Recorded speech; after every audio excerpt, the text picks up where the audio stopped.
We come to Paris today not to reinforce the divisions of the past, the orders of the past,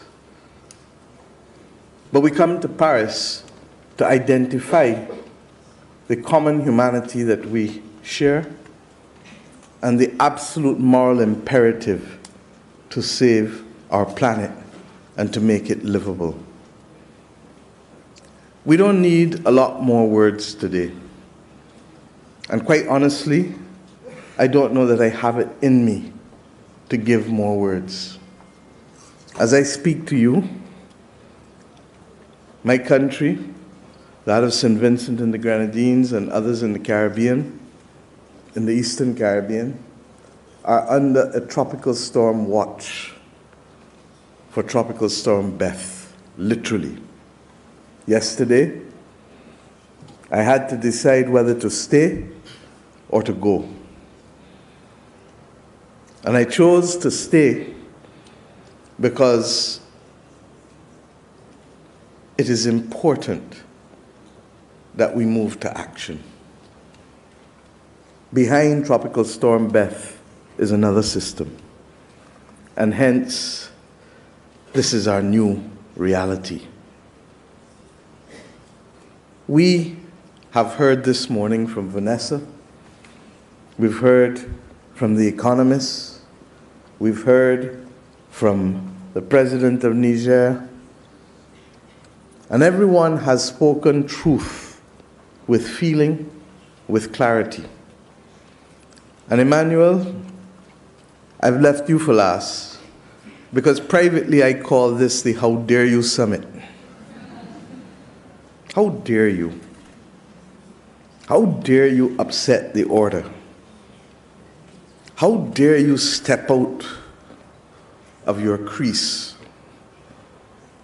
and summon us all to this inflection moment that will determine whether we will have the capacity and the will to bring pace and scope to the problem. I can tell you that there has been movement. Yes, 9 months ago, no one was speaking about natural disaster clauses.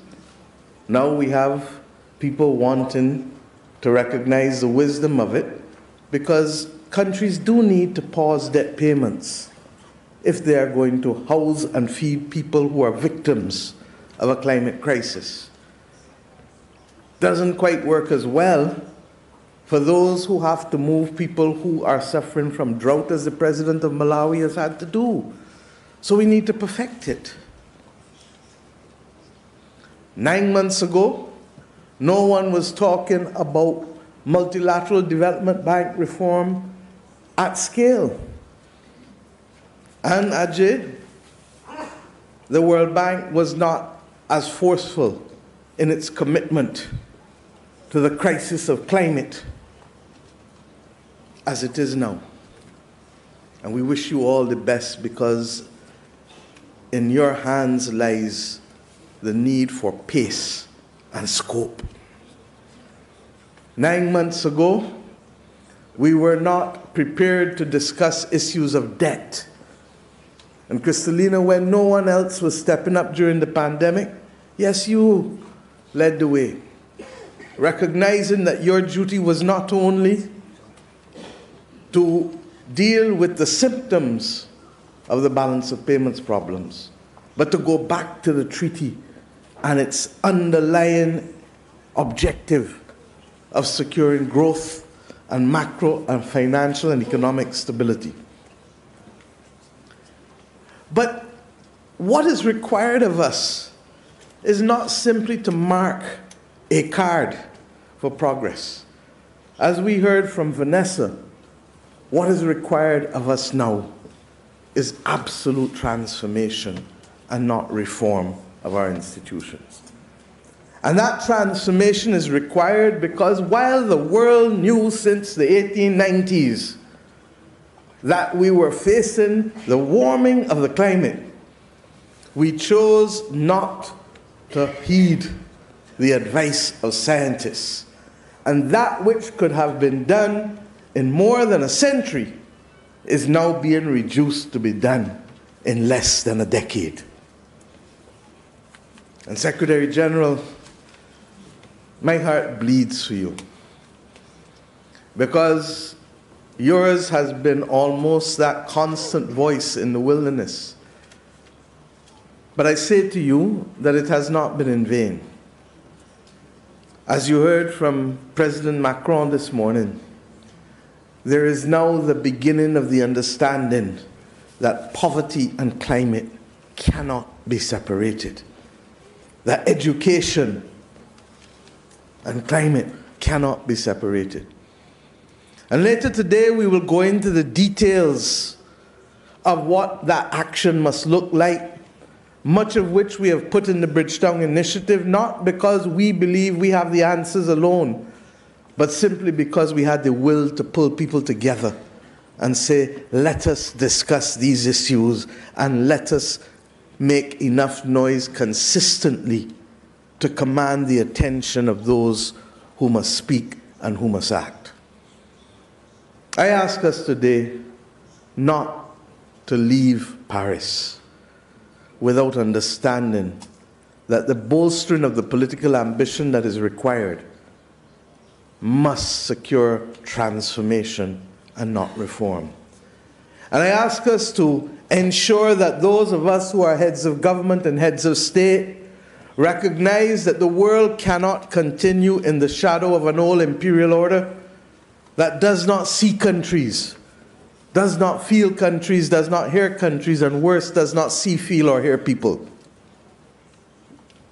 I ask us today to recognize that we cannot come to Paris but let our directors go back to the IMF or the World Bank and it be business as usual. They do not act in their own interests. They act on behalf of our sovereign states.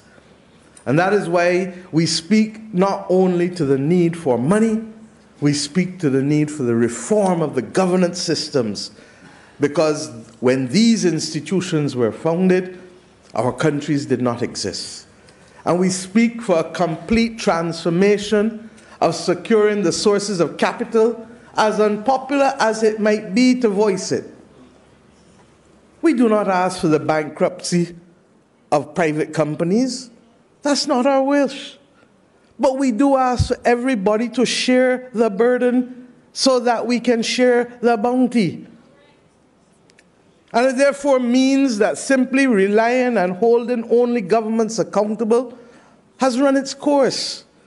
And what is necessary now is for us to bring to the table also multinational corporations whose balance sheets dwarf more than 2/3 of the world's states. That is the world we have created out of the last century. And if we don't recognize that they cannot be left out of the equation, I'm coming. If they don't recognize that they cannot be left out of the equation, then we have no desire to solve the problem. And we thank philanthropy for what they do, but it can't only be what they like. It has to be what the world needs. And I hope that we leave Paris, therefore, not only secure in our determination to protect the planet, to protect the biodiversity, to protect people, but to recognize that if we do not act today at scale, with pace, we will not be able to get there in time to save more people. Let us, as the representatives of our people, at this most unique time in the history of civilization, not only do the right thing, but do it in time and do it for the right reasons. We will have more time in the next day and a half to discuss the details. But my plea simply now is to step up the pace and let's get going. Thank you.